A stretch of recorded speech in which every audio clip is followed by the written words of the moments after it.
ជ្រាបសួរបងទាំងអស់គ្នាតបបងថ្ងៃនេះទៅទឹមឆៅមកក្របទៀតហើយណាបងអានេះទៅតែឆ្នៃហើយដូចគ្នាសម្រាប់បងដែលគាត់ចង់បានត្រីនេះបងអានេះមកក្របនេះមកការ៉ាត់បងណាហ្នឹងហើយនិយាយទៅគឺកម្រមានណាបងអាត្រីមកក្របមកការ៉ាត់អីនេះតើបើសិនជាបងវគ្គមុនណាគាត់សួរច្រើនមែនតើគាត់ចង់បានអាត្រី80 90ស្តាងមកការ៉ាត់អីចឹងគាត់ចង់បានរត់យកជាសេរីខ្សែដៃចឹងណាបងមិនងាយមានទេបងអានេះលុះត្រាតែបងទិញលក្ខណៈសំទុកហ្មងបងបើថាឲ្យមានហ្មងគឺអត់មានទេហ្នឹងហើយពួកអីបង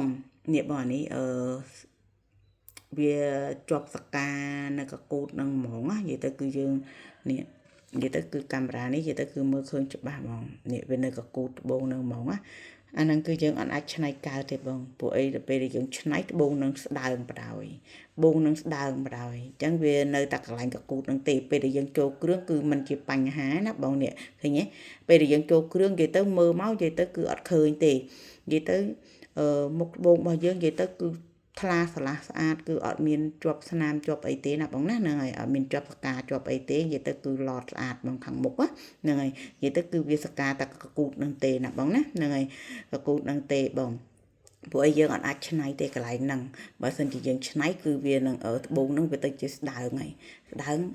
វាស្ទើរពលឺហ្នឹងណាអញ្ចឹងគឺយើងអត់ឆ្នៃទេអញ្ចឹងគឺយើងទុកវាបែបហ្នឹងពួកឯងវាមិនជាបញ្ហាបងពួកឯងពេលដែលយើងចូលគ្រឿងវានៅខាងគូតវានៅក្រោមកញ្ចប់នោះទេហ្នឹងហើយដល់ពេលអញ្ចឹងទៅខាងមុខបងនិយាយទៅគឺឡតស្អាតណាបងណាហ្នឹងហើយអញ្ចឹងត្រាប់បងដែលចង់បានត្បូងទទឹមសតតបងទទួលស្គាល់តិចតួចហ្នឹងគឺវាតែងតែមានណាបងណាហ្នឹងហើយបងសម្រាប់មកក្របនេះមកការ៉ាត់មកកាត់របស់គេ5លី1គុណនឹង6លីបង5លី1គុណនឹង6លីណាបងណាទឹករបស់គេនិយាយទៅគឺស្រស់ហ្មងណាបងណាតបងសម្រាប់មកក្របនេះរៀងលំមាន់ណាបងមកក្របនេះតោះចាប់5អាចឆាត់មកបានណាបងណាតើទឹមឆៅអានេះលើកពីក្នុងដីមកគឺយើងឆ្នៃយកហ្មងពណ៌ស៊ីនណាបងហ្នឹងហើយនិយាយទៅបងចំណាយលុយមួយដល់មួយណាបងណាអត់មែនបងស្លោចាក់បងជ័រឬក៏បងបញ្ចោពណ៌ឯណាបងធានាសងលុយបងវិញហ្មងណាបងណាហ្នឹងហើយបងទឹមបៃលិនសុតហ្មងណាបងណាតោះចាប់5ឆាត់មកបានណាបងណាអរគុណ